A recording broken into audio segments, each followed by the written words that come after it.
ஒருவர் தனது தந்தையின் மனைவிக்கு ஜக்காத் கொடுக்கலாமான்னு கேட்குறீங்க. கேள்வி எண் 2303 பதிலளிப்பவர் இம்ரான் கோவையிலிருந்து. அல்லாஹ் திருக்குர்ஆனுடைய 9வது அத்தியாயத்தின் 60வது வசனத்துல யாரெல்லாம் ஜக்காத் பெற தகுதியானவர்கள் என்பதை விளக்குகிறான். இன்னம ஸதகாத்து லில் ஃபுகராயி. அதுல 8 சாரார் அல்லாஹ் குறிப்பிடுறான். முதலாவதாக லில் ஃபுகராயி யாசிப்போருக்கு கொடுக்கலாம். 2வது வல் மசாகீனி ஏழைகளுக்கு கொடுக்கலாம். வல் ஆமிலீன அலைஹா ஜக்காத் வசூலிப்பதற்காக என்று நியமிக்கப்படுறாங்க இல்லையா, அவங்களுக்காக கொடுக்கலாம்.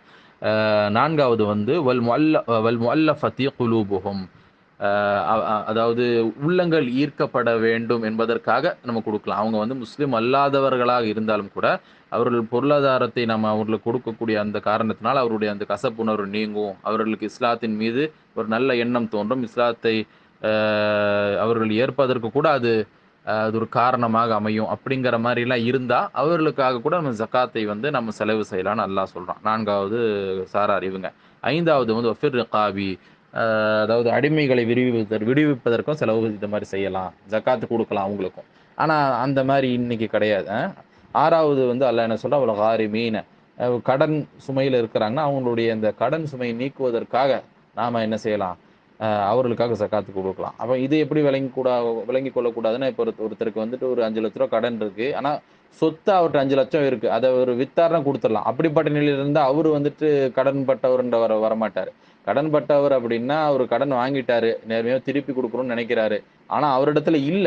இப்படி ஒருத்தர் இருந்தாரு அப்படின்னா, அதாவது சொத்து மதி எதுலயுமே இல்ல, சொத்தாவும் கூட எதுவுமே இல்ல அப்படின்ற மாதிரி இருந்துச்சுன்னா, அவருக்கு வந்து ஒரு கடனாளியா இருக்கிறாருங்கன்னா அவர் கடன் நீக்குவதற்காக நம்ம கொடுக்கலாம்.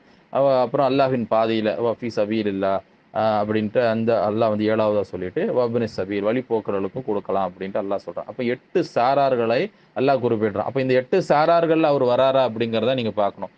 உங்களுடைய அதாவது ஒரு தந்தையினுடைய மனைவினா 2வது தரம் 3வது தரம் அந்த மாதிரி இருப்பாங்க. அதனால தான் அப்படி குறிப்பிடுறீங்க. அப்ப அப்படி இருந்துச்சுன்னா அந்த அந்த உறவு முறை பார்க்க வேண்டியதில்லை. இப்ப இந்த லிஸ்ட்ல வந்துடுறாங்களாங்கிறது தான். அவங்க ஏழையா இருக்கிறாங்களா, யாசிப்பவரா இருக்கிறாங்களா, வழிப்போக்கரா இருக்கிறாங்களா, அல்லது அவங்க சில சமயம் முஸ்லீம் அல்லாதவங்களாம் கூட இருப்பாங்க. இஸ்லாத்தின் பால் அவங்க ஒரு நல்ல எண்ணம் கொள்வதற்கு, ஈர்ப்பு கொள்வதற்கு அல்லது ஏற்றுக்கொள்வதற்காக கூட பொருளாதாரத்தை வழங்குவது கூடும். அப்ப அந்த மாதிரி நிலையில் இருந்தாலும் சரி. அப்ப இந்த 8 கேட்டகரில இருக்கிறாங்களான்னு தான் பார்க்கணும். ஆமா, இந்த இந்த இந்த 8ல அவங்க வந்துருவாங்க அப்படின்னு இருந்துச்சுன்னா அவங்களுக்கு தாராளமா குடுக்கலாம். ஆ அந்த உறவு முறையின் காரணத்தினால அது தந்தையினுடைய தாய்க்கு தந்தையினுடைய மனைவிக்கு குடுக்கக்கூடாது அப்படிங்கிறதுக்கெல்லாம் எந்த அடிப்படையும் கிடையாது. அவங்க இந்த 8 கேட்டகரில வந்துட்டாங்கன்னா தாராளமா கொடுத்துக் கொள்ளலாம்.